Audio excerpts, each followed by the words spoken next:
sudah sejak lama menggunakan Internet of Things ini. Misalnya kalau adik-adik semua mendengar istilah seismic well drilling. Seismic well drilling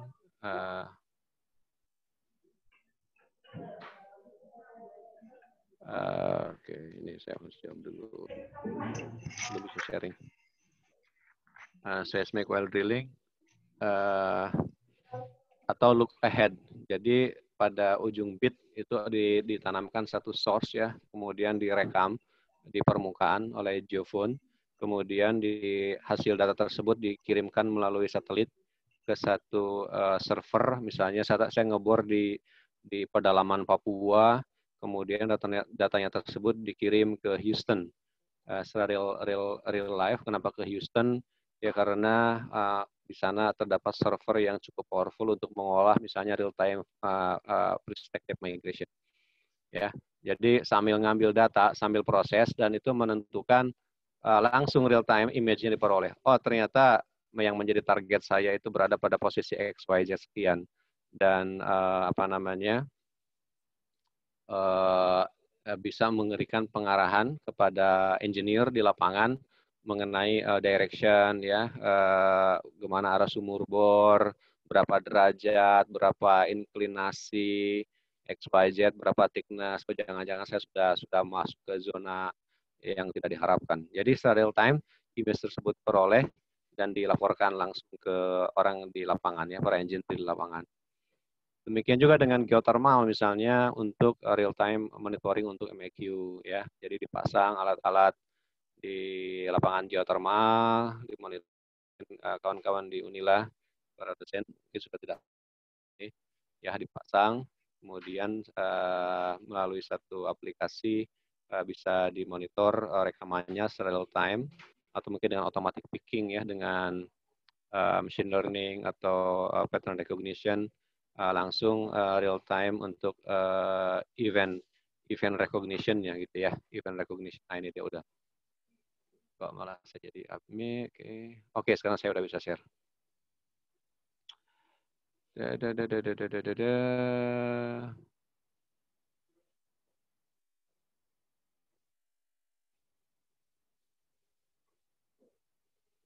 Tapi saya tidak bisa share screen. Saya hanya bisa share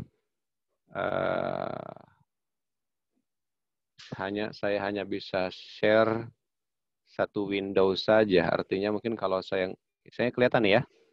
Ini kelihatan. Kalau ini slideshow-nya kelihatan nggak? Terlihat, Pak. Oke, bagus. Oke, bagus. Good. Oke. Oke, jadi terima kasih adik semua. Jadi tadi mana masalah MQ ya. Jadi udah langsung kedeteksi di mana eventnya dan seterusnya secara real time. Demikian juga dengan pickingnya begitu ya. Nanti mungkin saya akan menyinggung sedikit mengenai machine learning dan implementasinya buat big data analitik ini. Oke, ini adalah satu survei ya yang dilakukan oleh Wood Mackenzie bahwa ya dewasa ini yang akan menjadi tren dunia itu sebagai berikut ya. Di antaranya cloud computing. Cloud computing itu artinya sama ya, fasilitasnya hardware komputer, tapi sekarang aksesnya melalui internet, melalui cloud. Ya, saya bisa ngolah data di Kuala Lumpur, ya, karena saya memerlukan fasilitas yang mereka miliki.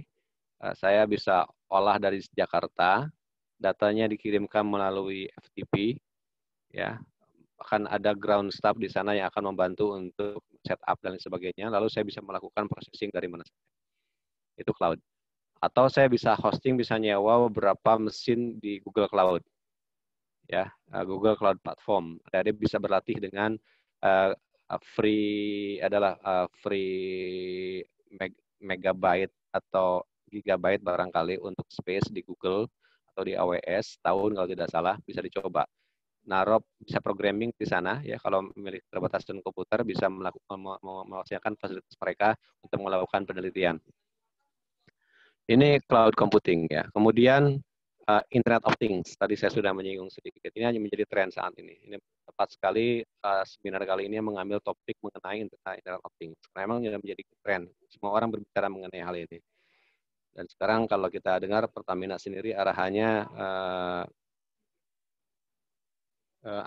ya digital oil field ya. Jadi semuanya serba internet, menggunakan internet lebih transparan, lebih real time, menjadi lebih cepat, lebih murah. Kemudian data. Mengenai big data, karena data semakin banyak, bukan hanya mengenai kuantitas, bagaimana cara kita mengolahnya begitu, ya. Jadi bagaimana mengolah menjadi satu kesatuan sehingga memberikan informasi yang lebih akurat, multiparameter, multivariat, ya, baik secara algoritma ataupun secara jumlah. Kita harus utilize semua informasi yang ada sehingga bisa menghasilkan satu informasi yang berharga dari berbagai macam kombinasi data tersebut. Kemudian, nah ini mengenai 3D printing ya, yang tentu akan impact-nya ke GNG karena kita berhadapan dengan data. Ya, pekerjaan kita selalu di-drive oleh data, ya, sehingga apa yang terjadi yang menjadi tren saat ini terkait dengan data ya tentu kita akan mendapatkan dampaknya. Nah ini mengenai hal-hal yang menjadi tren ya di bidang geofisik sendiri ya, diantaranya broadband seismic, visual imaging, state depth migration, AI, artificial intelligence ya, cloud based interpretation system, tentang big datanya itu sendiri. Ya ini yang dilakukan oleh McKinsey beberapa tahun yang lalu. Ini adalah konsep dari digital oil field ya, semuanya terhubung menjadi satu kesatuan. Tidak ada lagi istilah menyimpan data dalam bentuk kertas itu saat ini. Ya, semuanya serba digital, semuanya serba internet. Ya, sehingga bisa melihat semuanya secara real time ya, monitoring ya, baik dari sisi hulu ataupun hilir. Ya. Jadi demikian juga dengan akuisisi seismik, sekarang ini sudah ada yang namanya droplet dari nodes geophone yang ditebarkan melalui drone, ya ditebar di pedalaman, ya di pedalaman, kemudian dia akan ditembakkan ke dalam muka bumi ya, ditanam secara permanen, tentu nggak bisa diambil lagi ya. Mungkin dia sudah punya satu mekanisme tertentu untuk menghancurkan dirinya sendiri, ya misalnya dengan garam, memberikan garam dan seterusnya, sehingga dia decay lebih cepat dan tidak merusak lingkungan tentunya. Nah itu hal ini sudah sangat memungkinkan. Biaya drone jauh lebih murah daripada harus menebar dengan menggunakan helikopter. Jadi ya semuanya sekarang serba memungkinkan gitu. Nah ini di bidang geothermal ya, untuk real time monitoring, micro earthquake monitoring, 4D time lapse atau 3D 4D ya, 4D. Ya bisa lihat di SG, ini saya ngambil dari microseismic ya. Semuanya bisa dilihat secara real time. Kalau semuanya sudah terkoneksi, baik secara dari pickingnya, dari location dari earthquake-nya itu sendiri, kemudian phase pickingnya, semuanya serba otomatis ya. Lalu ya imagingnya pun secara continuously akan diupdate terus gitu kan. Bisa dibayangkan kalau tomografi gitu ya, nambah data terus secara real time karena sudah serba otomatis. Ya dia kayak menampilkan image secara live begitu. Setiap datang data atau mungkin setiap periode tertentu lah, enggak setiap detik. Kita bisa atur setiap 60 menit, setiap 2 hari, setiap 5 hari, setiap seminggu dan seterusnya. Jadi sudah tidak perlu lagi repot-repot kita harus ngambil data ke lapangan gitu ya. Kecuali mungkin mengganti baterai atau mungkin bisa diganti dengan tenaga matahari gitu. Jadi, nah ini adalah di sektor oil and gas mengenai data itu sendiri ya. Kalau di oil and gas ada 3 tahapan, ada exploration, development, production. Bicara mengenai big data itu terdapat beberapa variabel ya, diantaranya volume. Volume hanya harus besar, variety dari jenisnya, velocity-nya, perubahannya. Ya. Nah di data seismik data yang cukup besar itu data seismik. Data seismik sendiri untuk 3D survey bisa terdapat 1,5 triliun ya, 1,5 triliun poin Bagaimana kita cara plottingnya coba, cara nyimpannya gitu kan. Nggak mungkin kita load, disimpan data dalam format TXT misalnya, load data format TXT, lalu kita display dengan MATLAB atau dengan apa gitu kan, nggak akan mungkin, nggak akan bisa. Jadi harus ada mekanismenya, ada caranya. Into database ya, by chunk, by chop, terus kan untuk komputasinya pun ada parallel computation dan lain sebagainya. Jadi saya akan singgung sedikit mengenai hal itu. Kemudian development, ini sudah mulai banyak juga ya. Sekarang jenis datanya 100 sampai ribuan jenis. Kalau yang sebelumnya hanya amplitude, sekarang kita sudah punya atribut, sudah punya impedance, sudah punya reservoir model, porosity, ya kan? Atau mungkin VV dibagi VS, semua informasi. Untuk volume yang sama, artinya ada ledakan data di sini.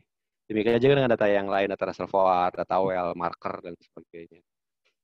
Ya. Kemudian untuk production ada 4D seismic, microseismic, real-time monitoring, ya, real-time data streaming, untuk flow, pressure, dan sebagainya. Ini saya sudah menyinggung mengenai hal ini. Jadi ini adalah kira-kira evolusinya ya, evolusi dalam bidang oil and gas, bagaimana dari mulai exploration, development, dan production gitu ya, variasi dari data yang ada dan apa yang harus kita persiapkan tentunya.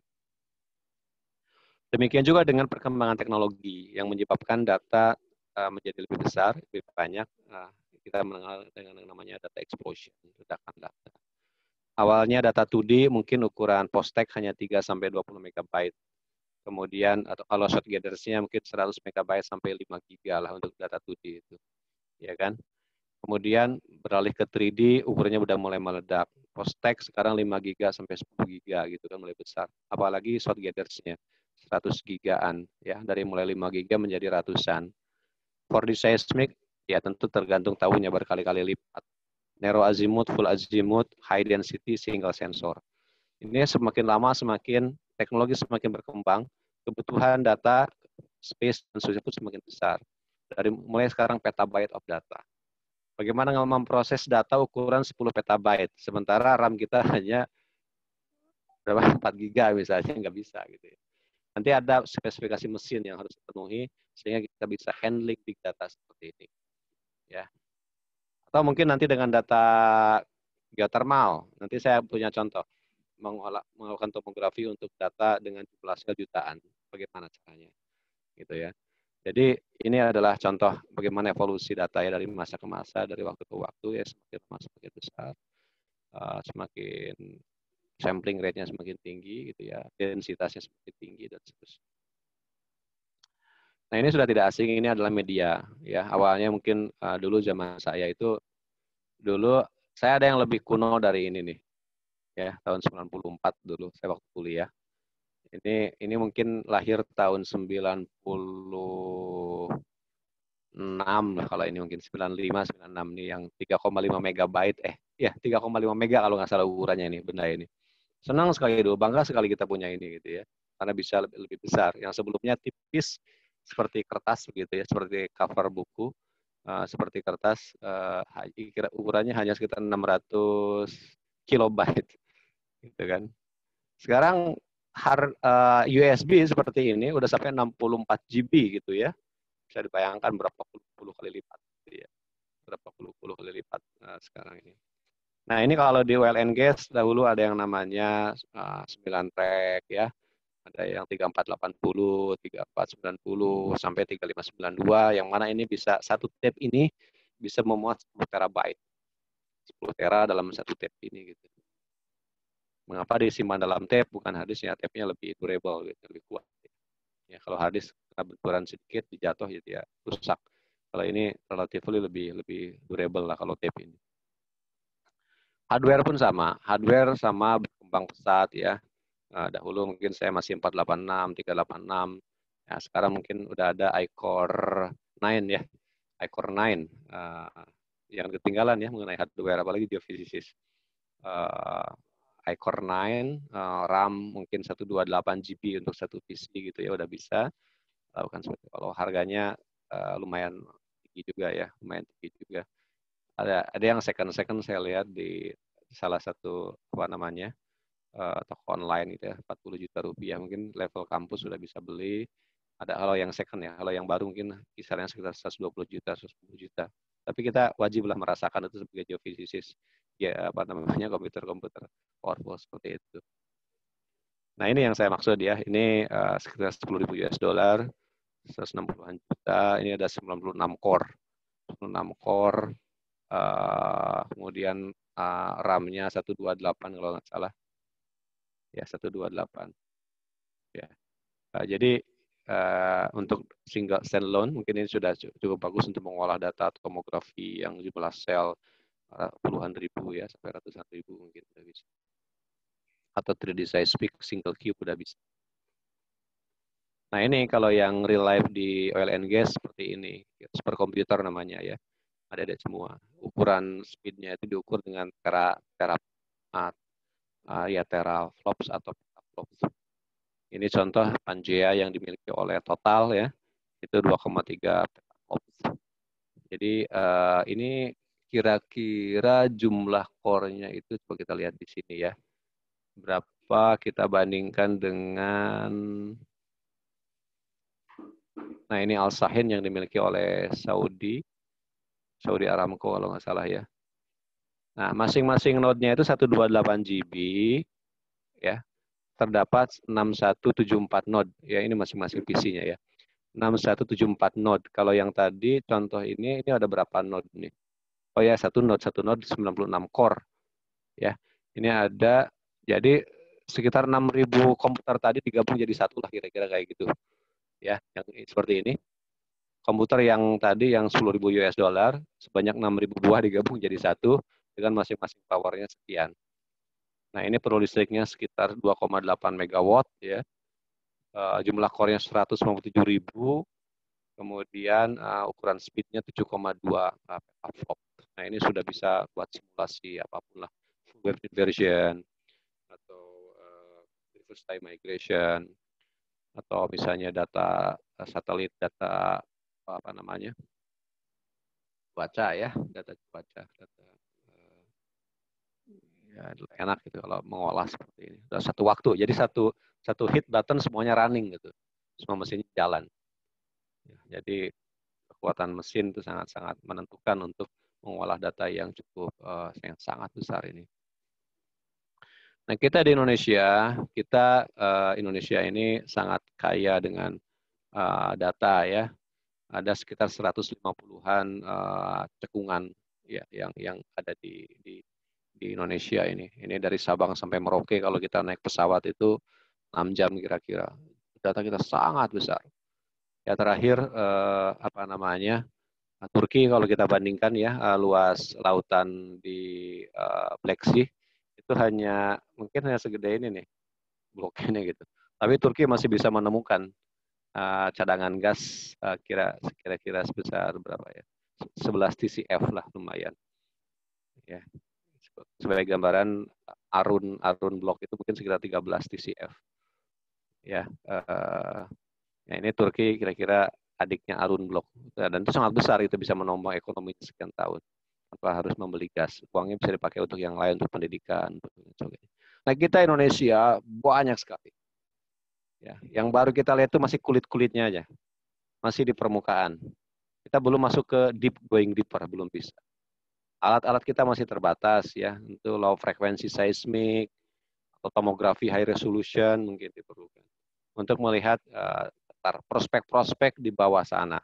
Apalagi kalau di Indonesia 20% daerah kars, kemudian 183 gunung api yang aktif ya.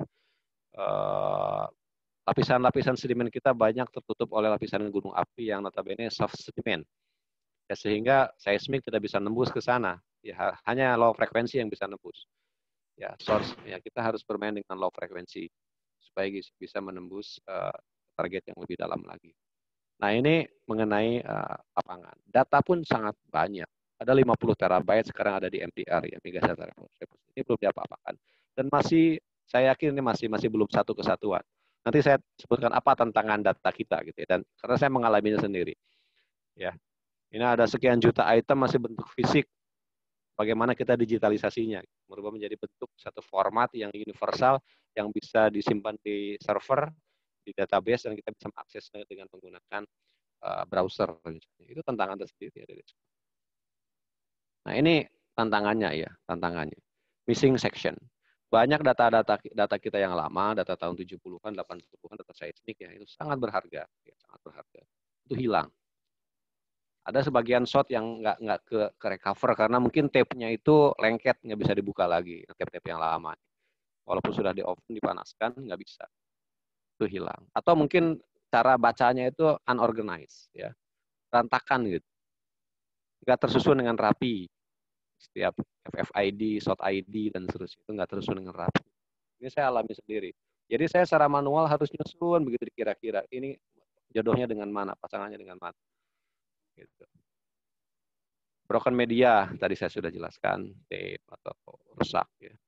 Versioning, beda versi. Ya, Segway, beda versi. Ada Segway, mungkin belum standar. Gitu. Bagaimana kita menyamaratakannya? Bisa, tapi perlu waktu, perlu orang, perlu resource. Gitu. Itu tantangan ada semua dengan data kita. Incompatible, nggak kompatibel, software yang ada kita harus buat. Ya, dengan Python ya. Nanti saya jelaskan mengapa Python, powerful sekali Python itu. Missing navigation, nggak ada navigasinya. Jadi percuma, data ada, seismik ada, rekaman, tapi nggak tahu di mana kan percuma gitu. Jadi itu. Dislocated, jadi pindah-pindah datanya entah di mana. Ya. Jadi ini tantangannya yang ada saat ini, menurut saya. Yang diperlukan adalah single digital platform.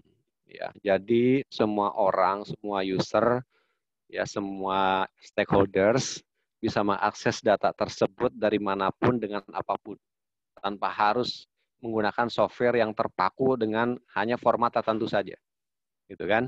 Artinya ada upaya dulu dong, ada upaya dulu untuk menyamakan mereka. Gitu ya. Nah, data set di beda versi, sequence literalsnya, location-nya beda-beda, navigasi yang sudah tidak standar, berbagai macam jenis data, ya ada horizon, ada service map, ada hard copy-nya dates, ada yang hanya bisa dibaca di Windows, ada yang bisa di Linux, mungkin hanya di host yang lainnya. Nah, ini semuanya pekerjaan tersendiri yang harus menjadi yang rapi, yang tersusun rapi, yang disimpan di dalam satu digital platform. Ini yang saya usulkan gitu ya. Kemarin waktu acara Silk Data Leader, kita untuk mendukung program pemerintah Virtual Data Room, kita harus membuat satu hal seperti ini yang semua user bisa mengakses dengan browser ya, web browser. Ini yang saya buat dengan Python ini semuanya gitu ya. Kita bisa buka base map, bisa menghasilkan seismic atribut, processing-nya, flattening-nya, visualisasi 3D, inline, crossline, type slice. Ya, jadi tidak tergantung lagi software, ini semuanya dibuka di handphone adik-adik sekalian udah bisa gitu buka ini ibaratnya. Nah ini yang saya buat, ya, silakan boleh ditiru ya. Jadi bisa pakai browser, saya pakai Bokeh ya. Silakan nanti googling namanya Bokeh, Python Bokeh. Nah ini dependensinya tentu harus ada security-nya, Nginx sebagai web server, Python sebagai bahasa pemrograman utama, Flash Web Application, Unicorn untuk server WSGI-nya ya, web service, GI server, ditunjang juga oleh Bokeh server, database-nya wajib sebagai geofisikis, apalagi berhubungan dengan big data, wajib mengetahui mengenai database. Dalam hal ini boleh dengan SQL, SQLite, MongoDB, Oracle database, ya, atau yang sebagainya. Jadi ini yang kira-kira yang menjadi desain.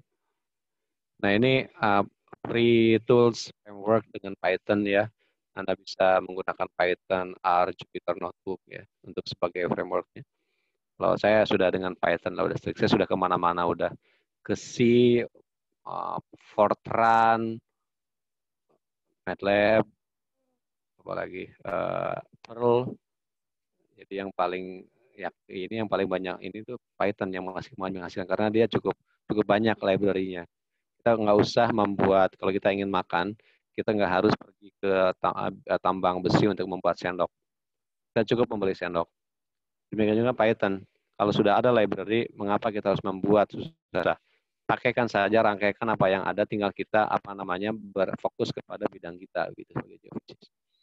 Itu nanti ada di apa namanya library Python seperti NumPy, Pandas, ya,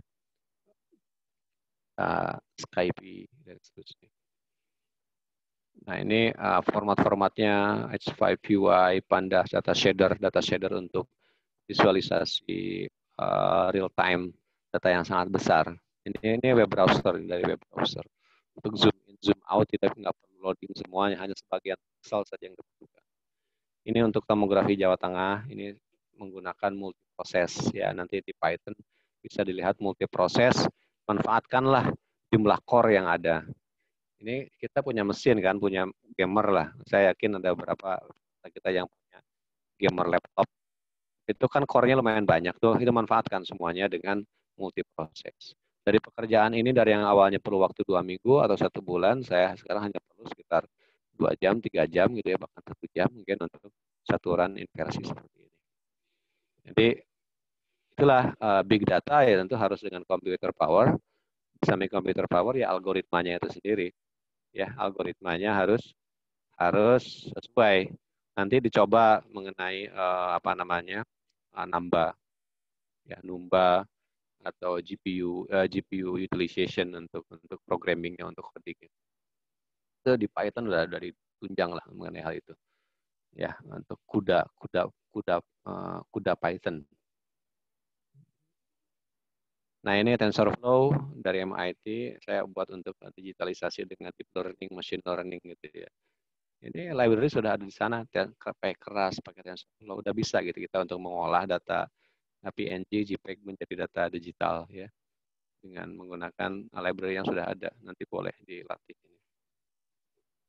Nah, ini di first break terakhir tentang machine learning ya, di highlight. Jadi satu topik khusus. Ini contoh aplikasi yang dilakukan oleh mahasiswa saya ya di sini di Universitas Pertamina. Ini untuk fault prediction, untuk reservoir characterization, untuk facies, untuk log prediction. Bisa dilakukan itu semuanya. Nah, apa yang industri expect ya, di samping datanya bisa diakses, bisa dibaca, bisa dibuka, tentu harus lebih baik karena untuk menunjang eksplorasi. Nah, ini yang saya lakukan untuk satu lapangan di Kalimantan Timur ya, dari yang datanya sangat tidak kelihatan sekarang menjadi lebih jelas, lebih baik. Nah, ini memberikan prospek-prospek baru di deep ya, karena di deep kita ingin low frekuensi, kita harus recover low frekuensi tersebut. Ya, sehingga kita bisa mendapatkan jus segar dari jag yang lama gitu ya. Jadi seperti itu. Ini lapangan-lapangan di Sumatera Selatan. Ini salah satu proyek di 3D seismic gitu ya, untuk seeing dan unseen. Awalnya nggak kelihatan di data seismik lama, sekarang menjadi kelihatan event-event seismik. Karena sekarang untuk di shallow tantangannya itu adalah lapisannya tipis-tipis, mungkin sekitar 5 feet, 6 feet. Itu di seismik seperti ini penampakannya nggak kelihatan. Nah, harus kita proses. Boleh dengan deep learning, dengan ini semuanya dengan Python. Kita tidak pakai software ya, apalagi software perbajakan. Saya pakai Python. Ya, semuanya pakai Python. Kita mendapatkan satu lapisan-lapisan yang baru. Ini yang diharapkan oleh industri saat ini. Jadi itulah adik-adik sekalian mengenai big data dalam geophysics. Kemudian recent advancement di dalam hardware-nya. Mungkin tadi saya menyinggung Internet of Things-nya juga. Yang mudah-mudahan bisa memberikan gambaran lah kemana kira-kira arah kita ke depan gitu ya. Mungkin kalau short message hari ini buat kita harus bisa. Ya, jangan hanya jadi penonton, itu pesan saya, dan kita bisa ngoprek ya, lakukan pelatihan-pelatihan. Apa namanya, ada beberapa peserta kursus saya dari Unila yang dikelola oleh anak-anak SKJ. Belajarlah Python, buat klub-klub belajar semuanya, asal mau belajar, mau duduk depan komputer ngoprek itu bisa kita ya, seperti itu. Mungkin demikian adik-adik semua apa yang bisa saya share, mudah-mudahan bisa bermanfaat. Saya kembalikan mikrofon ini ke moderator. Ya, silakan. Ya, terima kasih Bapak Agus Abdullah atas penyampaian materinya. Dapat kita lihat bahwa perkembangan untuk IoT dan Big Data itu memang sangat pesat, dan kita sebagai mahasiswa juga harus mau belajar dan mau tahu untuk agar tenaga profesional yang mengerti tentang hal ini juga bertambah untuk didapatkan evolusi dari pengolahan data yang lebih baru lagi. Nah, sekarang masuk ke sesi tanya jawab. Untuk para peserta dapat bertanya lewat kolom komentar di Zoom. Silakan untuk para peserta bertanya.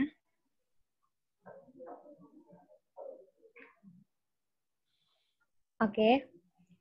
Untuk Restu Wilandanu, silakan untuk menghidupkan mic-nya dan bertanya secara langsung.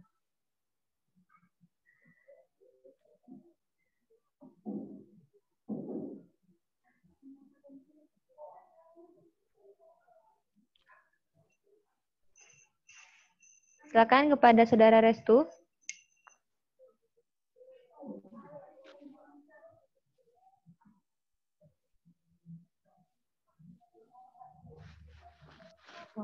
Oke. Karena ada kendala untuk mikrofon, bisa untuk diketik saja di kolom komentar. Saya bacakan kepada Bapak Lulu. Oh, sudah. Silakan.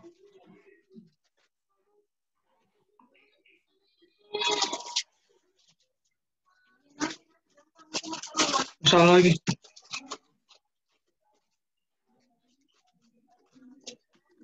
Silakan. Tanya secara langsung. Oh ya, terima kasih moderator. Pak, saya ini pengen nanya Pak ya, tentang pengembangan IoT dan Big Data ini kan tentunya berguna sekali Pak ya dalam proses monitoring secara real time gitu Pak. Sehingga kita dapat ambil datanya itu secara real time juga. Apakah ada Pak sekarang atau malah sudah difungsikan Pak penggunaan AI atau Artificial Intelligence dalam eksplorasi itu Pak, baik migas maupun geothermal, sehingga proses otomasinya itu bisa lebih mudah gitu Pak. Kita sebagai geofisikalis dalam mengolah datanya itu Pak. Terus kira-kiranya itu berapa persen Pak ya errornya itu Pak? Kalau AI itu apakah lebih tinggi secara manual atau oleh AI Pak? Kalau misalkan ada gitu Pak. Silakan kepada Bapak dijawab. Baik, terima kasih atas pertanyaannya, Saudara Restu. Kalau implementasinya sudah ada ya, sudah baik pada skala riset ataupun skala industri. Ya, kalau kita lihat publikasi-publikasi yang ada, beberapa company yang menggunakan AI untuk karakterisasi reservoir atau untuk misalnya untuk event picking. Nah ini beberapa mahasiswa saya melakukan penelitian AI untuk PNS wave arrival picking gitu ya, itu sudah bisa dilakukan dan saya rasa sudah diimplementasikan di lembaga pemerintahan ya seperti BMKG atau lembaga geologi. Tapi tentu saja masih ada harus diimprove lagi ya, masih diimprove lagi. Banyak variabel-variabel lain yang mungkin bisa berpengaruh terhadap akurasi dari data itu sendiri. Nah, untuk berapa errornya tergantung dari kondisi kita mentrain data dan seberapa menantang. Intinya begini, kalau saya memiliki keyakinan ada pola enggak gitu. Kata kunci dari artificial intelligence itu melihat pola. Ya, melihat kalau polanya tersebut ada, itu ketemu. Walaupun pasti ada errornya, kita bisa minimize error itu. Ya, dengan cara memperkaya, memperbanyak, memberikan batasan-batasan, mentrain bahwa itu adalah error. Kalaupun melakukan kesalahan, tidak apa-apa. Kesalahan tersebut nanti akan menjadi masukan. Ya, makanya ada sebut dengan unsupervised. Ya, unsupervised learning. Jadi supervised, unsupervised, nanti data yang error tersebut, bahwa itu tuh error tuh, nanti jadi masukan buat dia. Kita berikan contoh data yang jelek supaya si algoritma kita bisa belajar. Ya, jadi mengenai error ya tergantung, mengenai yang kadang bagus, kadang buruk, tergantung dari kondisi polanya itu sendiri. Tapi kita beruntungnya apa? Datanya kita besar sekarang. Ya inilah big data. ya sangat cocok ini artificial intelligence, memang karena memang memerlukan data yang sangat besar. Wah nanti ininya ini Pak, komputer saya nggak kuat.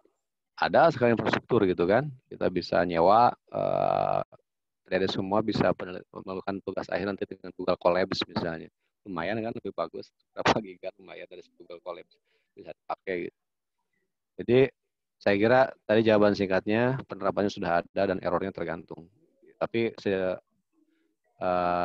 apa namanya, dari pengalaman saya karena saya memakai juga untuk project-project AI lumayan bagus sih ya, lumayan bagus. Tapi kita harus hati-hati, kadang-kadang amplitude nggak preserve dan seterusnya. Jadi harus ada feelingnya juga gitu. Secara teknologi no doubt lah. Kalau misalnya itu bisa diterapkan di bidang yang lain, di bidang geofisik pun yang notabene di drive oleh data gitu, why not gitu ya. Saya kira demikian ya, Saudara Restu ya. Ya, mudah-mudahan bisa puas. Aulia, ya silakan. Ya. Terima kasih Pak Agus atas jawabannya. Semoga jawaban tadi bisa dimengerti ya, Saudara Restu. Selanjutnya kepada peserta lain untuk memberikan pertanyaan terakhir. Silakan untuk bertanya di kolom komentar dengan menggunakan format bertanya _nama _instansi. Ayo bertanya, jangan sia-siakan, ini kesempatan terakhir.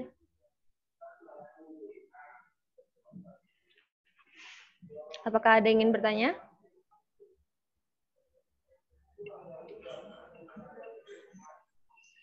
Jika tidak ada yang bertanya, saya ingin bertanya sedikit Pak ke Pak Agus Pak. Jadi kita tahu kan bahwa big data ini prosesnya secara real time dan sangat membutuhkan kapasitas yang besar. Nah, namun kita juga tahu pasti setiap data yang diolah secara real time itu ada resiko exposure atau keamanan yang tinggi. Nah, kalau untuk pengalaman Bapak sendiri, kalau misalkan untuk real time data ini, apakah ada kendala tentang keamanan atau privasi data itu, Pak? Ya. Kita harus ada protokol security-nya ya. Tadi di contoh yang saya coba saya share lagi.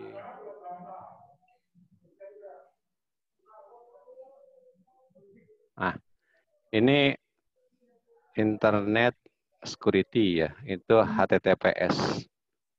Jadi harus ada satu firewall yang bisa melindungi data kita. Sama seperti inilah, sama seperti uang Anda di ATM, itu kan internet itu kan. Ya sama, jadi harus penerapan standar security-nya harus certified dan harus kuat. Kalau tidak data kita bocor gitu ya. Jadi oleh karena itu, jujur saya untuk membangun ini saya nggak sendiri. Saya harus gandeng kawan-kawan dari ilmu komputer ya, orang IT yang bisa membantu. Kalau kita semuanya kewalahan, kan bisa lebih baik kita fokus di bidang geofisiknya gitu. Jadi untuk hal kayak gini kita bisa minta bantuan orang teman-teman dari ilmu komputer. Dan itu mengenai security harus ada sertifikatnya dan dijamin lah gitu ya, sama seperti internet banking. Itu memang jadi selalu menjadi itu ya, menjadi pertanyaan dari klien. Gimana nih security-nya? Ya, sekarang Bapak merasa aman gak nyimpan uang di bank gitu? Ya kan kita menerapkan protokol yang sama. Gitu. Oke, saya kira demikian. Terima kasih banyak Pak. Ada pertanyaan lagi dari Bapak Irwan Rais. Pertanyaannya, baru-baru ini Pertamina telah menyelesaikan proyek seismik 2 dimensi terbesar di Asia Pasifik. Menurut Bapak Agus, bagaimana proyek tersebut? Apakah ada kendala-kendala yang ditemui dalam proses seismik tersebut dan mengapa dipilih seismik 2 dimensi? Itu mungkin pertanyaan terakhir Pak sebelum ditutup. Ya, jujur saya mendengar juga mengenai hal ini, tapi saya belum pernah melihat datanya mengenai mengapa 2D barangkali supaya coverage-nya lebih besar ya. Jadi sebelum memang apa namanya hierarkinya sebelum langsung masuk ke 3D harus 2D dulu. Biasanya lihat secara regional ini untuk mendapatkan regional feeling lah, gambaran umum ya. Jadi saya kira pemilihan 2D menjadi tepat karena belum fokus. Kalau 3D harus fokus dan itu sangat mahal. Harus dilakukan ya proyek seismik 2 dimensi, proyek seismik harus dilakukan terus, dievaluasi terus, dan saya kira ini satu apa namanya hal yang cukup positif lah untuk exploration. Eksplorasi itu proyek membuang uang. Ya. Tetapi kita tidak akan mendapatkan production tanpa exploration. Benar. Ya. Jadi kalau kita ingin mengamankan aset cadangan 10-20 tahun yang akan datang, kita harus nyari saat ini. Kalau kita nggak mencari saat ini, nggak akan bisa dapat 5 tahun yang akan datang, 10 tahun yang akan datang. Jadi kalau kita mati di exploration, mati juga di production, ya, di masa mendatang. Jadi hal kayak ginilah yang memang ini proyek membuang uang, tapi harus dilakukan dalam tanda petik ya, membuang uang ya. Itu investasi. Ya, semakin ya tentu ada gagalnya, tapi ada juga berhasilnya gitu ya. Tapi jangan khawatir kalau sekali berhasil, tutuplah sebulan, 2 bulan, 3 bulan, dan juga selesai. Gitu. Oke, saya kira demikian.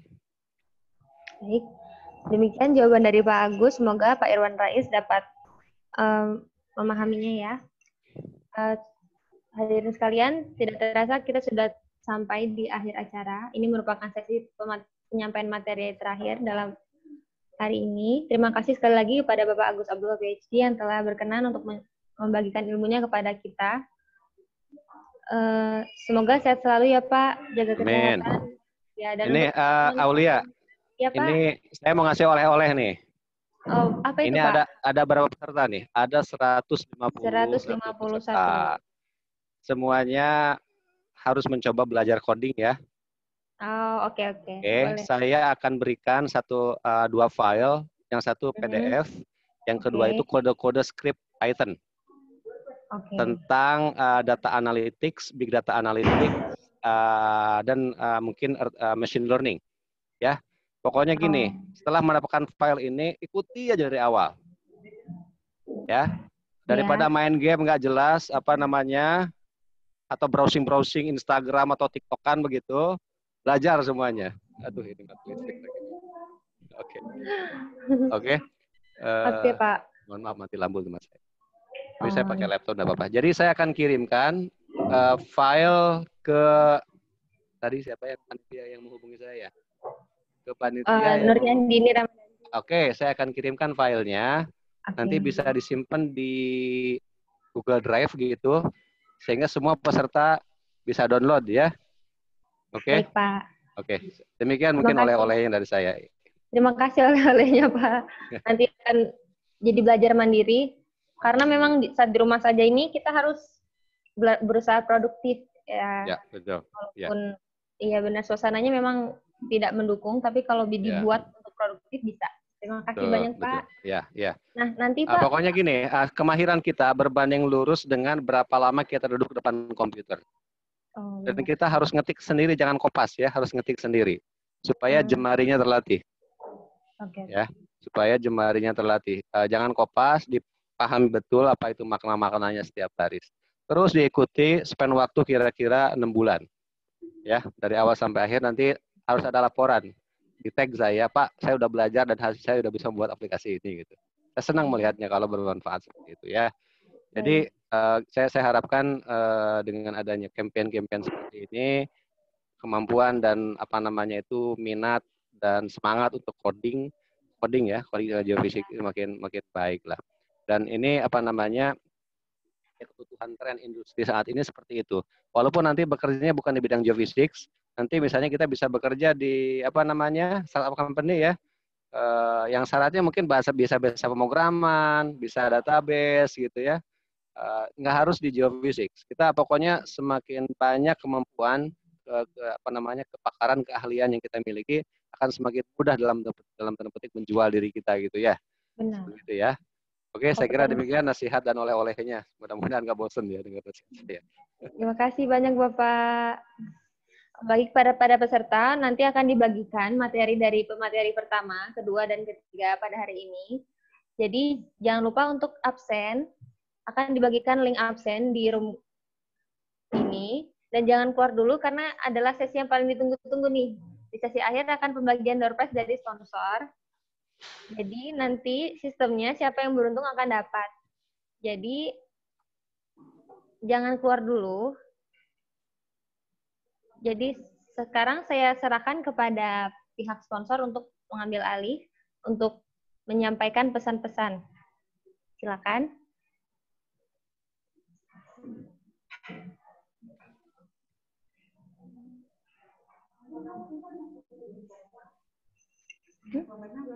Mana?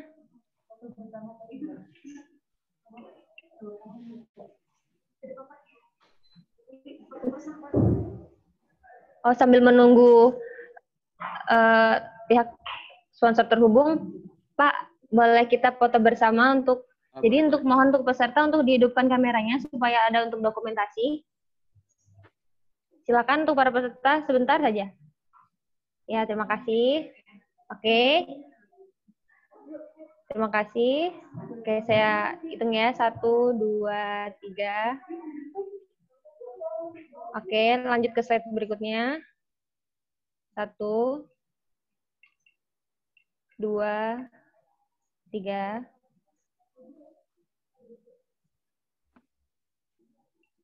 Terakhir, sebentar. 1, 2, 3. Oke, terima kasih. Oke. Terima kasih, Pak. Ya, sama-sama. Mari. Ya.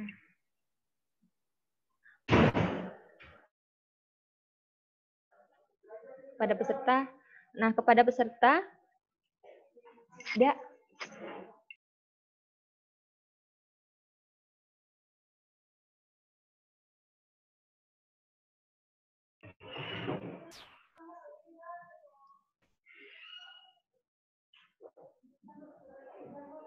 kepada peserta, nanti akan dibagikan materi dan sertifikat jika sudah mengisi absen ya. Jadi tolong dicek di kolom komentar itu ada link untuk absen. Pastikan mengisi namanya benar karena biasanya terjadi kesalahan tipografi. Oke, ini host tolong di-unmute dulu.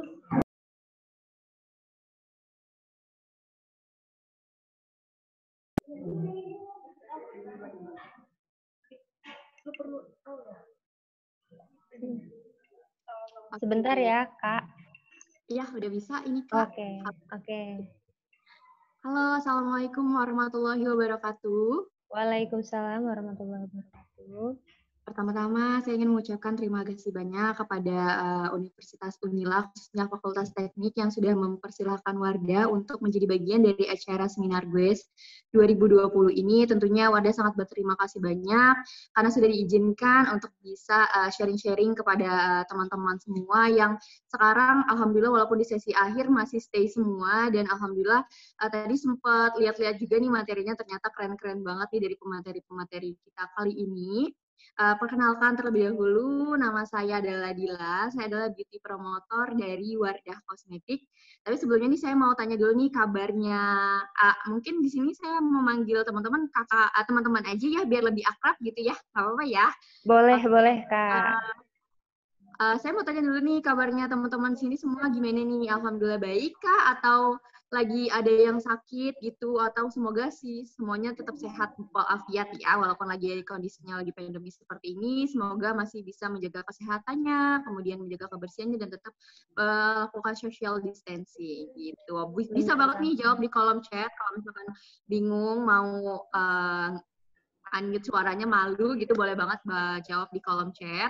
Jadi kenapa sih Wardah ada pas di sesi akhir gitu. Jadi sebenarnya Wardah ini mensupport nih kegiatan-kegiatan positif yang dilakukan oleh mahasiswa dan juga kampus-kampus nih, terutama Unila, karena yang kita tahu Unila merupakan universitas yang memang banyak banget nih mempunyai mahasiswa-mahasiswa aktif gitu. Contohnya kayak yang kemarin ya, panitianya itu panitia dari HIMA ya, HIMA Fakultas himanya teknik gitu ya, luar biasa aktif-aktif semua, dan para peserta dari seminar GUES juga luar biasa aktif semua. Nah, untuk itu kan kali ini teman-teman semua sudah mengikuti seminar GUES. Nanti teman-teman itu akan mendapatkan benefit dari Wardah, yaitu bisa mengikuti acara Wardah Break Days dan juga Wardah Women Regular Community. Nah, mungkin di sini teman-teman asing ya dengan kata Wardah Break Days dan juga Wardah Women Regular Community, atau mungkin sebagian dari teman-teman ada yang udah pernah mengikuti Wardah Break Days di kampusnya gitu pas sebelum pandemi, karena alhamdulillah dari Wardah itu memang udah sering kerjasama banget ya sama Universitas Lampung. Kebetulan kita udah berbagai fakultas tuh udah sempat kayak Fakultas Ekonomi Bisnis, kemudian Pertanian, dan Bahasa Indonesia juga FIF itu maksud saya itu udah pernah juga kita kerjasama melalui acara Wardah Breakdays. Nah mungkin teman-teman ada yang sebagian udah tahu, tapi mungkin sebagian lagi ada yang belum tahu nih, Wardah Breakdays itu apa. Nah, jadi di sini saya akan menjelaskan terlebih dahulu mengenai event Wardah Breakdays yang nantinya semoga ketika teman-teman mendaftar, teman-teman udah tahu dulu nih acaranya seperti apa dan akan bagaimana gitu. Jadi acara Wardah Breakdays merupakan program dari Wardah untuk mensupport mahasiswa ataupun mahasiswi yang ada di kampus di seluruh Indonesia. Nah, kebetulan Universitas Lampung tuh dipilih sama Wardah Lampung untuk menjadi bagiannya dari acara Wardah Breakdays. Nah, nanti rencananya acara Wardah Breakdays ini akan dilaksanakan pada bulan Oktober. Nah, untuk tanggal pastinya nanti akan diinfokan lagi ketika teman-teman sudah mengisi link, dan linknya itu sudah saya sertakan di kolom chat. Jadi buat teman-teman yang mau daftar, bisa banget klik link yang ada di kolom chat. Nanti kita bisa hubungi teman-teman semua untuk bisa masuk grup dan bisa menginfokan terkait mekanisme kegiatan dan juga kode Zoom-nya. Nah, kalau di sini kita menjelaskan tentang Wardah Beauty, Wardah Breakdays itu seperti apa. Jadi di Wardah Breakdays ini yang pertama akan ada inspiring talk show dari psikolog yang pastinya nanti nggak akan berat-berat ya materinya, pastinya tentang mungkin kalau di sini teman-teman ada yang suka presentasi gitu ya, karena mungkin sekarang lagi pandemi, presentasinya by laptop gitu atau by virtual. Tapi terkadang kayaknya kalau presentasi langsung itu lebih enak gitu. Kalau virtual tuh masih bingung. Nanti bakal kita tuntas gitu dengan materi, misalkan di sini teman-teman mau materinya itu public speaking, boleh banget nanti akan diajarkan oleh pemateri dari acara Wardah Breakdays gitu. Kemudian kalau misalkan nggak mau public speaking, ada juga kayak materi tentang how to pandemic gitu. Misalkan bagaimana caranya kita aktif walaupun dalam masa pandemi gitu. Nanti untuk temanya akan aku sertakan di setelah teman-teman mendaftar by link dan aku buatkan grup, nanti akan aku share langsung untuk temanya. Lalu kemudian untuk acara Wardah Breakdays ini nggak cuma ada inspiring talk show dari psikolog aja, teman-teman juga bisa mendapatkan beauty class gratis dari Wardah.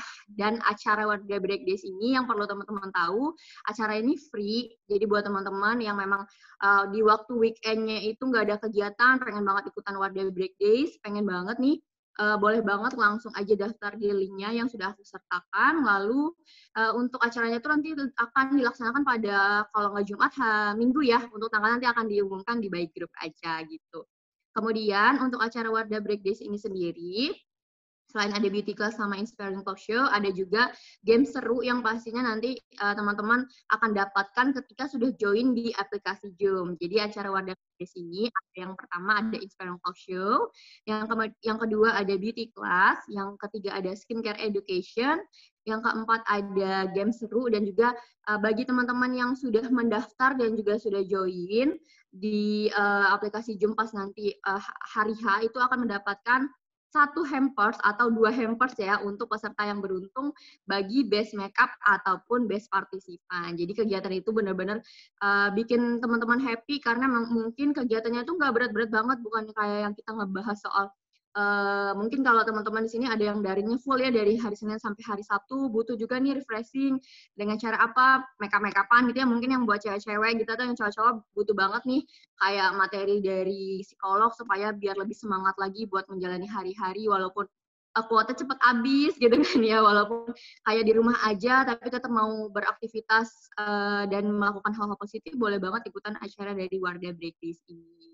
Dan acara ini benar-benar free. Jadi tapi kalau misalkan teman-teman ada yang bertanya, kalau dari acara Wardah Breakdays ini ada promo-promo pembelanjaan nggak? Ada banget. Jadi buat teman-teman yang sebelum mulai acara atau sebelum daftar mau banget nih beli package-nya Wardah Breakdays itu boleh banget. Karena cuma di acara Wardah Breakdays aja teman-teman itu bisa mendapatkan package WBD dengan promo spesial, yaitu pembelanjaan package WBD di bawah 50.000 itu bisa mendapatkan notebook NKCTHI.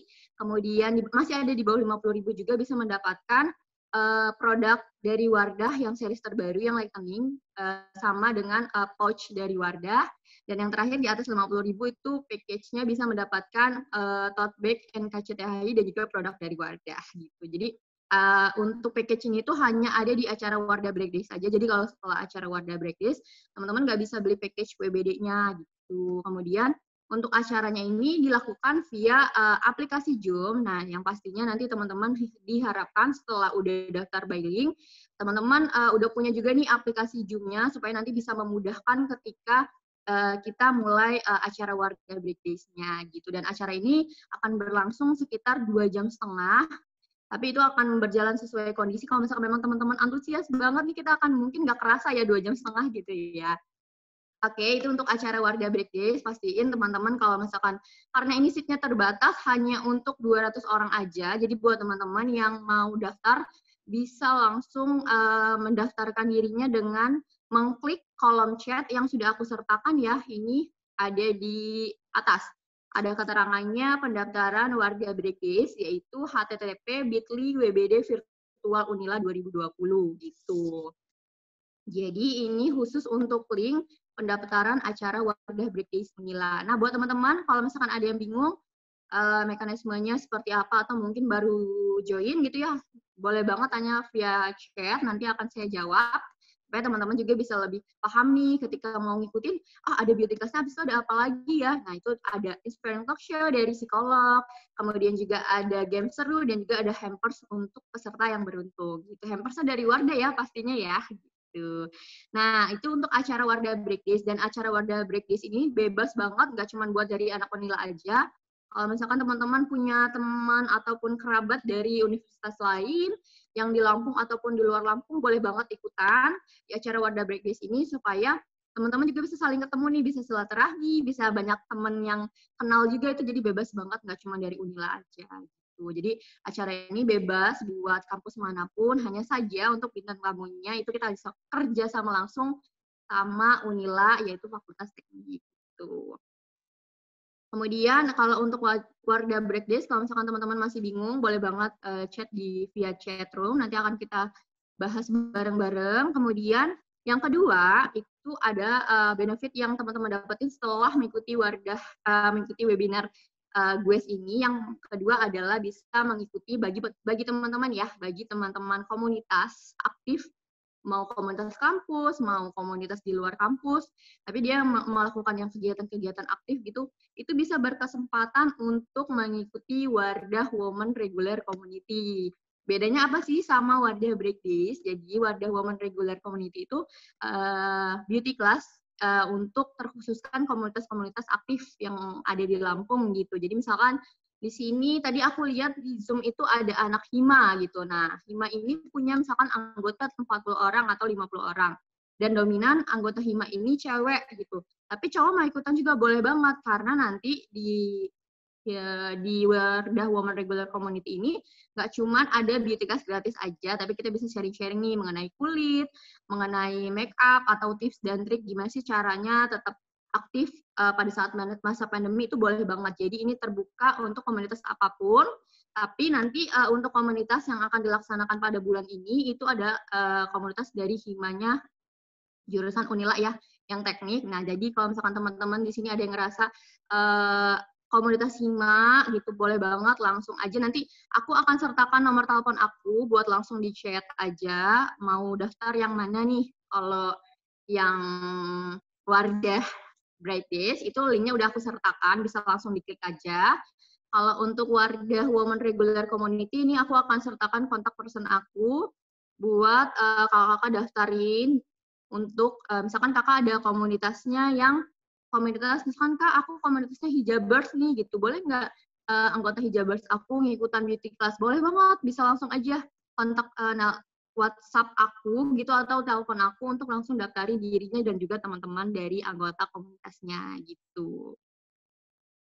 Ini aku sertakan terlebih dahulu ya. Nah, ini nomor teleponnya, nomor telepon WhatsApp atau nomor telepon biasa juga bisa. Jadi untuk link yang aku sertakan di atas itu merupakan link dari pendaftaran acara Wardah Break Days. Nah, bedanya kalau acara Wardah Break Days itu ada tambahan Inspiring Talk Show, dan ini tuh untuk mahasiswa dan mahasiswa seluruh Lampung dan juga di luar Lampung. Kalau Wardah Women Regular Community itu untuk komunitas-komunitas aktif yang ada di Lampung, misalkan kayak Hima, kemudian BEM, itu boleh banget daftarin komunitas aktif kamu buat ikutin, misalkan kayaknya anggota-anggota aku nih kayaknya butuh banget nih refreshing soal beauty class gitu, supaya jadi lebih refresh gitu ya, karena mungkin banyak prokja yang setiap harinya bikin capek gitu, atau bikin kayaknya butuh sesuatu yang baru nih, boleh banget ikutan Wardah Women Regular Community gitu. Nah, untuk pendaftaran Wardah Women Regular Community bisa banget hubungin kontak person aku dengan nomor telepon 0831 70 72 7509 gitu.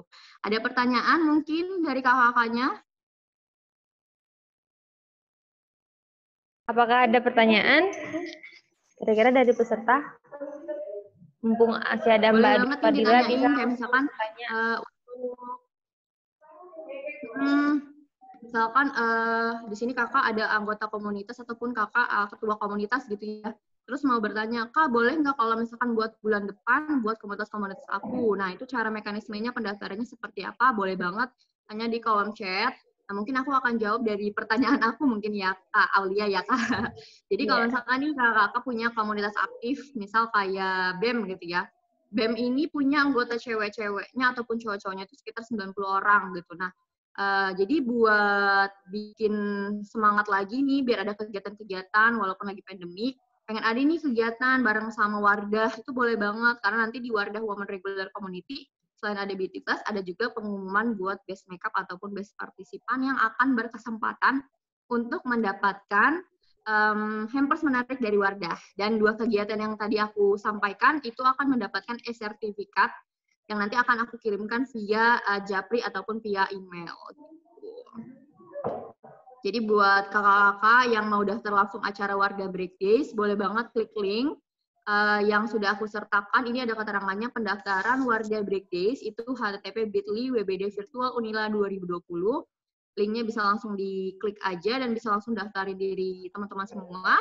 Dan bisa langsung infokan jika memang butuh banget nih, kayak misalkan teman-teman aku harus aja nih, boleh banget gitu. Dan nanti kita ada giveaway juga ya buat teman-teman yang bisa ngajak teman-teman yang sebanyak-banyaknya. Misalkan nih Kak Aulia misalkan ya, aku sebut aja namanya Kak Aulia misalkan contoh. Jadi Kak Aulia mau ngajak 5 orang buat ikutan, tapi nggak cuma daftar aja, tapi join langsung di acaranya pada misalkan tanggal 17 Oktober gitu ya Kak ya.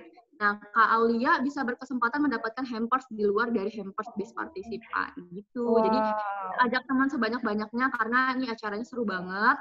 Nggak cuma tentang pengembangan diri aja, tapi juga tentang kayak misalkan di sini mungkin ada teman-teman anak teknik yang cewek-cewek pengen banget make up biar menambah kualitas make up-nya dan menambah kepercayaan dirinya, tuh boleh banget ikutan dari acara Wardah Break Days ataupun acara Wardah Women Regular Community. Gitu sih Kak. Ya, betul. Kak Dwi kayaknya ada yang mau bertanya nih dari boleh. Diana Malinda. Apakah ada maksimal peserta kalau mau ikut event tersebut? Mengajak berapa maksimal gitu? Oke Kak, terima kasih Kak Diana Malinda Arif. Nah, jadi Kak Diana Malinda Arif ini bertanya, mau tanya apakah ada maksimal peserta kalau mau ikut event tersebut. Event yang mana nih Kak? Jadi kalau misalkan event Wardah Break Days, itu maksimal pesertanya 200 gitu. Kalau untuk Wardah Women Regular Community, itu minimal ya, minimal pesertanya 15. Jadi kalau misalkan punya anggotanya lebih dari 15 kan minimal nih Kak, jadi maksimal tuh sebanyak-banyaknya gitu kalau yang Wardah Women Regular Community. Yang penting satu komunitas gitu Kak, jadi kayak misalkan Kak siapa nih tadi? Kak Malinda ya? Oh ya, Kak Diana Malinda, misalkan Kak Diana Malinda ini punya anggota komunitas aktif gitu, dan banyak cewek-ceweknya pengen ikutan beauty class lah, mau kerja sama bareng sama Wardah, boleh banget kontak person, hubungin aku aja, nanti kita akan adain Wardah Women Regular Community untuk tanggal dan waktu bisa kita sesuaikan sama kegiatannya kakak-kakak nih. Jadi bisa di luar jam kuliah, misalkan jam kuliahnya Senin sampai Jumat nih, padat banget, nggak bisa ngikutan beauty class, bisa di weekend gitu, bisa di Sabtu atau di Minggu. Kita fleksibel. Oke, jadi disimpan dulu kontaknya Kak Dwi Fadila biar bisa komunikasi lebih lanjut untuk kalau misalkan mau ikutan Wardah Break Day ini. Iya, kalau untuk Wardah Break Days bisa langsung klik link aja nih Kak Aulia, udah aku share. Kalau yang Wardah Women Regular Community untuk komunitas itu bisa langsung menghubungi kontak person aku untuk misalkan bisa bertanya-tanya atau bisa langsung daftar. Nanti untuk linknya akan menyusul. Itu aja sih Kak Aulia. Mungkin di sini teman-teman ada yang masih ingin bertanya, cuman mungkin malu mungkin ya Kak Aulia ya. Itu bisa banget langsung aja tanya di via nomor telepon aku. Jadi kalau misalkan udah jelas, langsung ajak teman-teman lain untuk ikutan dari acara Wardah Break Days dan juga Wardah Women Regular Community gitu. Oke, terima kasih banyak. Ya, sama-sama Kak. Jadi untuk teman-teman sekalian, jangan lupa untuk simpan dulu kontak person, karena pasti nanti kalau misalkan mau bergabung ke Wardah Community, bisa hubungin Kak Dwi ya. Selanjutnya kita masuk ke sesi door prize. Akan ada 6 pertanyaan. Hadiahnya ini lumayan untuk kita. Ada dari Wardah, Cosmetic Beauty Indonesia, dan ada saldo GoPay. Jadi bermanfaat banget kan, karena kita kebanyakan lagi from home, pasti butuh yang namanya saldo, bisa dipakai untuk beli pulsa. Oke. Jadi sekarang nanti sistem door prize-nya, saya akan bacakan pertanyaan. Pertanyaannya mudah banget. Nah, nanti peserta bisa jawab di kolom komentar dengan cara hashtag jawab langsung cepet-cepetan. Ya, jawaban pertama yang benar akan mendapatkan hadiah door prize-nya. Oke? Apa sudah jelas? Apa masih ada yang bertanyakan tentang pengaturannya? Jadi saya stopwatch. Jadi satu pertanyaan kasih waktu 30 detik aja untuk ketik untuk jawab. Karena pertanyaannya mudah-mudah banget. Oke? Apa masih ada yang bertanyakan tentang mekanisme pembagian door prize-nya? Jawab via chat. Iya, benar banget. Jadi jawabnya via kolom komentar di Zoom ya, bukan di grup GWS-nya. Cepet-cepetan, 30 detik aja karena pertanyaannya mudah. Oke? Oke, kalau masih udah nggak ada yang mau ditanyain, kita langsung ya. Jadi di sini saya bakal style stopwatch biar fair semuanya. Oke. Dimulai aja ya sesi seru-seruannya. Pertanyaan pertama. Apa tema seminar nasional GWS 2020? Oke? Udah jelas? Sekarang waktunya 30 detik dimulai dari sekarang. 30 detik.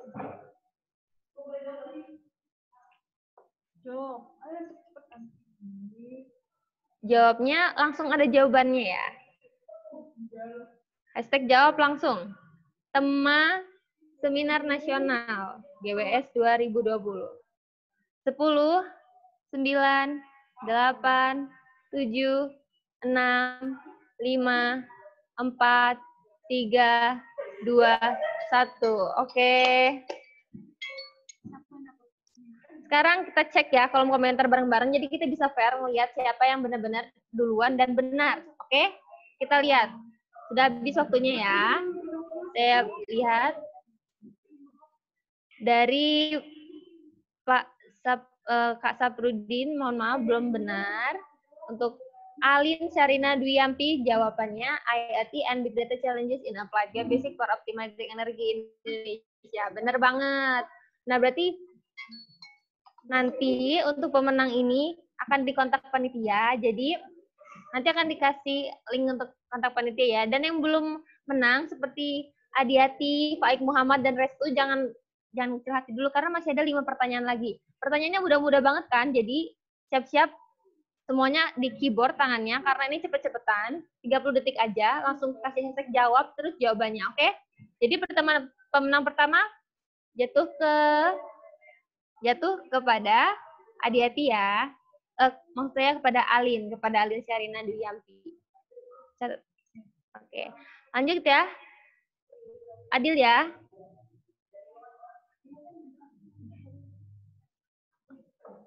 Emang ada yang pengamat? Yang pertama dan yang benar yang dipilih ya, bukan yang cuma paling cepat, tapi yang pertama dan yang benar. Oke. Dan harus lengkap jawabannya, oke? Lanjut, sekarang ke pertanyaan kedua. Apa tema GWS 2020? Oke? Temas GWS 2020, bukan yang seminar. Dimulai dari sekarang lagi. Saya pasang timernya ya.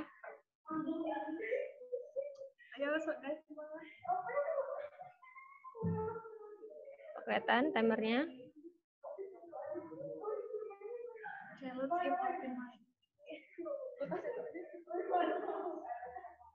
Ini loh. 10, 9, 8, 7, 6, 5, 4, 3, 2, 1. Oke, habis waktunya. Sekarang kita cek jawabannya ya.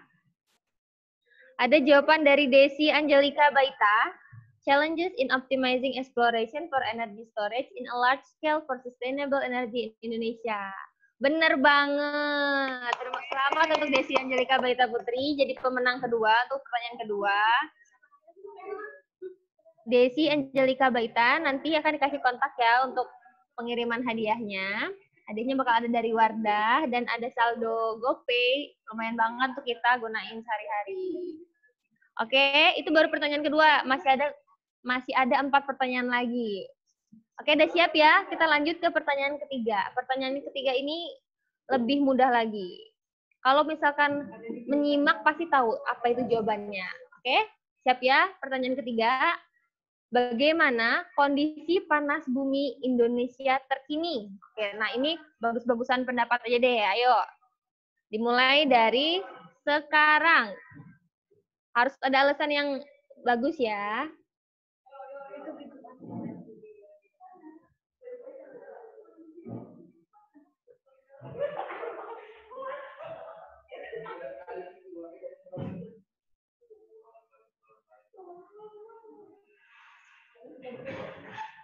Ayo, udah 20 detik. 10, 9, 8, 7, 6, 5, 4, 3, 2, 1. Habis waktunya.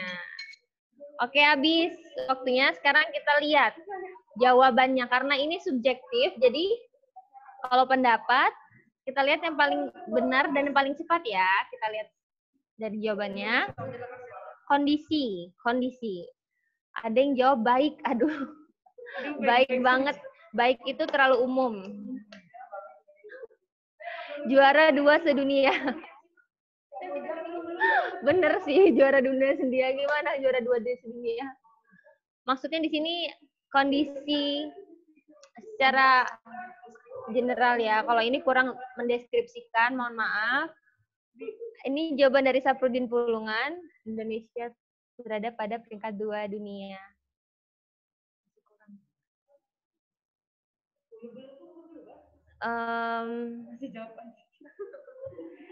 Ini terlalu umum, belum terlalu menggambarkan kondisi panas bumi di Indonesia. Kalau untuk Muhammad Rifatullah, aduh ini lucu banget, panas banget, bisa untuk goreng telur. Ade Dabi, panas karena banyak penambangan liar di Kalimantan. Tolong, ini jawabannya harus yang benar ya, yang logis. Masih jawabannya sesuai dengan materi yang disampaikan, oke? Di sini ada jawaban yang bagus banget nih dari Manzalal Akrom. Kondisi panas bumi saat ini masih belum tereksplorasi dikarenakan target 5.000 megawatt masih 2.000 megawatt. Ini benar banget. Kalau kita perhatiin dari awal tadi, kita bisa dengar, walaupun kita memang juara 2 dunia, tapi kenapa kita masih juara 2 dunia? Karena yang dieksplorasi itu masih belum mencapai target. Jadi terima kasih ke Pak Manzalal Akrom, ke saudara Manzalal Akrom. Jadi pemenangnya ya untuk pertanyaan ketiga ini. Ya Kak Manzalal Akrom. Untuk yang lain, tolong nanti jawabnya cepat dan sesuai dengan penyampaian materi ya. Adil ya ini ya. Oke. Oke, sekarang pertanyaan keempat. Ayo, 3 pertanyaan terakhir. Pertanyaan keempat lebih mudah lagi. Pertanyaannya, bagaimana dampak pandemi COVID-19? Maaf, saya ulangi. Sebutkan minimal 3 lokasi lapangan pembangkit listrik tenaga panas bumi di Indonesia. Sebutkan 3 minimal lokasi lapangan pembangkit listrik tenaga panas bumi di Indonesia. 3 aja. Harus ada hashtag jawab. Oke, dimulai dari sekarang. 30 detik. Cepet banget nih, saya udah tahu. Oke. Pertama belum tentu benar, jadi ayo jawab semuanya.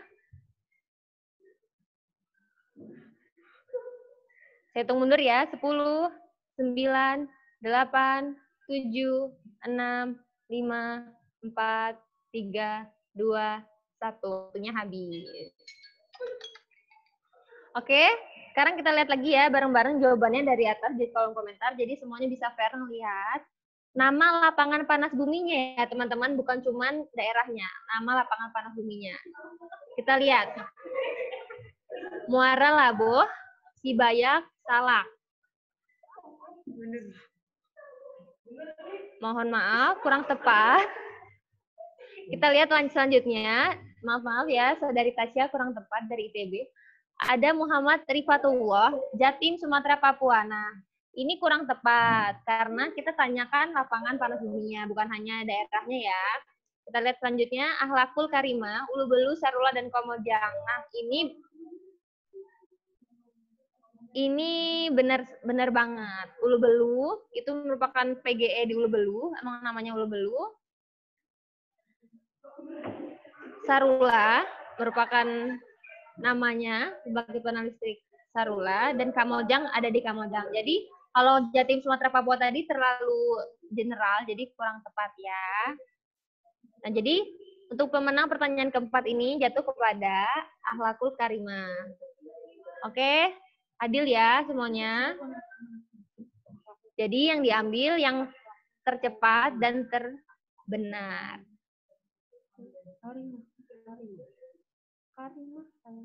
Oke. Sudah ya? Sekarang. Oke, serius karena di sekarang masih ada dua pertanyaan terakhir. Masih ada 2 pertanyaan terakhir. Oke, serius. Mohon maaf. Ada 2 pertanyaan terakhir. Ayo, semuanya simak baik-baik ya. Pertanyaan kelima. Sebutkan cabang lomba dari GWS 2020. Sebutkan cabang lomba dari GWS 2020. Ini gampang banget. Tadi di ketua pelaksana udah nyampein di awal. Jadi kita hitung ya 30 detik ya. Cabang lomba dari GWS 2020. Dimulai dari sekarang. Harus pakai hashtag jawab, dan cepet-cepetan dan harus benar ya. Pertama bukan berarti benar. Pertama bukan berarti menang. Harus duluan tapi benar. Banyak banget. Ada dari Tasya, Muhammad, Rifatullah, Nurmalisa, Farenza. Oke, saya hitung mundur. 5, 4, 3, 2, 1. Dah, waktunya habis. Sekarang kita simak bareng-bareng supaya fair. Kita lihat dari atas. Dari Robok Sodor. Jadi jawaban yang diambil yang logis ya. Di sini ada Tasya Milenia dari ITB, paper competition, poster competition, Olimpiade Kebumian, desain survei, dan foto kontes. Benar banget. Jadi GWS ini banyak banget cabang lombanya. Ada lomba paper, lomba poster, lomba Olimpiade Kebumian untuk siswa menengah, desain survei, dan ada foto kontes. Jadi teman-teman sekalian kalau yang udah ngikutin, itu banyak banget cabang lombanya. Jadi kalau misalkan belum ada yang belum ikutan, pastiin tahun depan ikutan karena hadiahnya juga menarik-menarik dan bisa dapat pengalaman yang good banget. Jadi selamat ya untuk Tasya. Jawabannya tercepat dan benar. Untuk Tasya jadi pemenang pertanyaan kelima. Mohon maaf untuk Muhammad Rifatullah, Nurmalisa, Farenza, dan kawan-kawan belum benar. Oke. Sekarang pertanyaan terakhir ya. Pertanyaan terakhir, simak baik-baik karena ini ultimate question. Oke, pertanyaan terakhir yaitu sebutkan nama lengkap dari ketiga pemateri hari ini. Sumpah ini enak banget. Kalau misalkan nyimak pasti tahu. Ayo, dihitung 30 detik dari sekarang harus lengkap. Oke. Pemateri ya, nama pemateri ya. Hitung.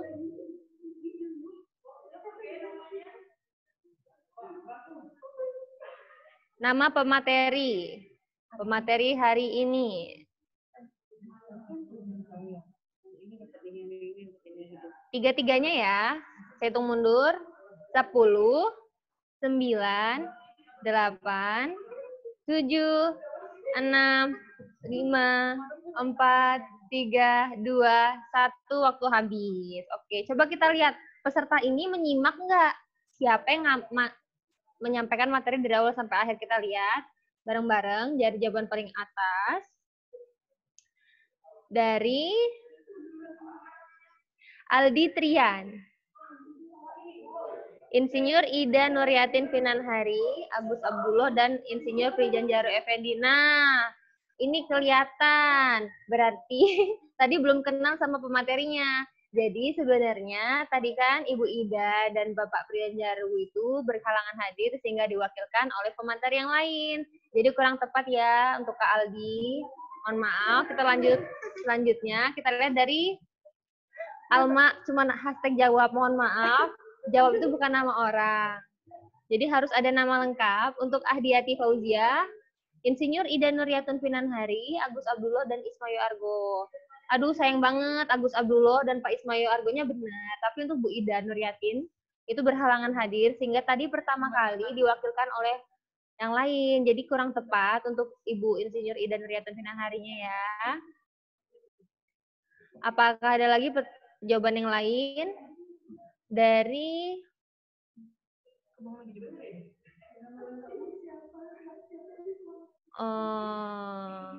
belum ada yang benar sejauh ini. Oh, ada dari Agus Subandana. Ini udah tadi.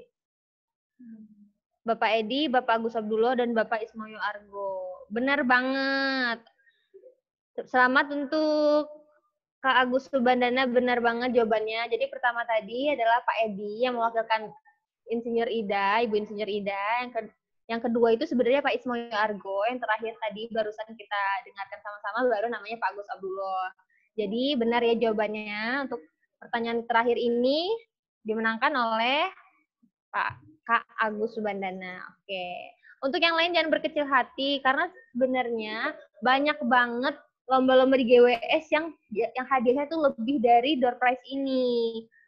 Ya, jadi pastiin kalau misalkan mau dapat hadiah dan mau ikutan lomba yang menarik, itu ikutin GWS 2021 tahun depan. Karena insya Allah akan diadakan lagi, dan kalau keadaan membaik akan offline ya guys, teman-teman semua. Dan hadiahnya pastinya lebih menarik. Jadi selamat untuk para pemenang. Ya, sama-sama untuk para pemenang. Semoga hadiahnya nanti bermanfaat ya.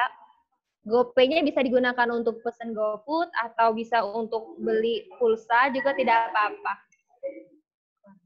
Wardahnya juga jangan lupa digunakan atau bisa dihadiahkan untuk ibu atau saudaranya. Jangan lupa untuk ikut event Wardah tadi bisa menghubungi Kak Dwi untuk nomor yang sudah tertera di atas. Kalau misalkan, karena bakal dapat hampers juga banyak banget, gratiskan hadiahnya. Oke, teman-teman sekalian, tidak terasa kita sudah sampai di ujung acara seminar nasional GWS 2020 ini. Sekali lagi saya berterima kasih banyak kepada partisipan yang sudah meluangkan waktunya mau untuk mendengarkan para pemateri. Semoga ilmu-ilmu yang disampaikan bisa berguna untuk kita. Terima kasih sekali lagi. Saya sebagai MC mohon maaf apabila ada salah-salah kata. Saya ingatkan sekali lagi untuk mengisi link absensi dengan mengisi dengan yang benar supaya tidak ada kesalahan penulisan. Untuk materi akan menyusul, akan diberikan oleh panitia. Dan ada oleh-oleh dari pemateri terakhir dari Pak Agus. Untuk yang mau belajar untuk lebih, bisa di follow up ke beliau untuk hasil pengerjaan tugasnya. Nanti akan dikirimkan bersamaan dengan sertifikat materi dari panitia. Sekali lagi saya mohon maaf jika ada kesalahan. Kepada Allah saya mohon ampun. Terima kasih dan sampai jumpa di Seminar Nasional GWS tahun depan. Saya akhiri. Wassalamualaikum warahmatullahi wabarakatuh. Jangan lupa masih akan ada GWS tahun depan. Sekarang foto bareng ya. Sampai kayak berlebihan dulu jadinya, Masya Allah. Sekarang foto bareng, jadi mohon untuk peserta bisa menghidupkan kameranya sebentar. Oke, jadi kita khotbar ya. Ayo semuanya. Ayo, seru-seruan deh. Oke, masih banyak nih yang belum. Ayo, sebentar aja. Sultan Al-Ghifari siapa nih? Ayo yang belum. Ayo, masih banyak yang belum nih. Mana? Ayo, nanti diupload di IG GWS. Nanti di tag. Di tag.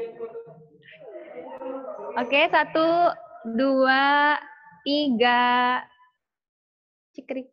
Oke. Slide kedua. Mustika lu yang ngefoto kan, Mas? Slide kedua pada nggak hidupin kamera? Lagi, 1 kali lagi ya. 1, 2, 3.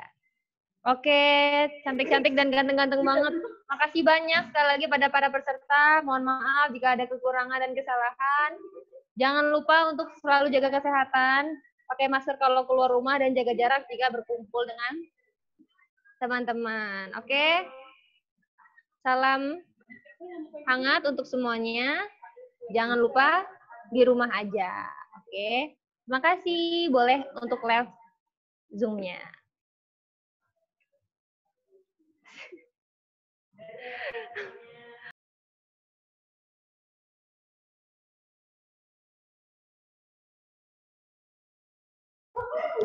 Terima kasih semuanya. Jangan lupa untuk follow Instagram gue Unila_2020 sama @hima3buana, karena after gue ini kita masih ada kegiatan-kegiatan yang seru. Besok kita juga masih ada Olimpiade Kebumian, masih ada poster competition, paper competition, desain paper competition, sama masih dibuka untuk voting foto kontes terfavoritnya ya. Jangan lupa di follow dan vote foto favorit kalian. Oke. Goodbye guys. Pakai filter. Yang mau filter IG gue seperti yang ada di snapgramnya bisa di DM aja. Nanti dikirim linknya. Oke.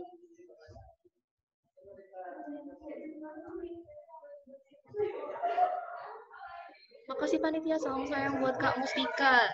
Iya, ini kayaknya adik kelasku.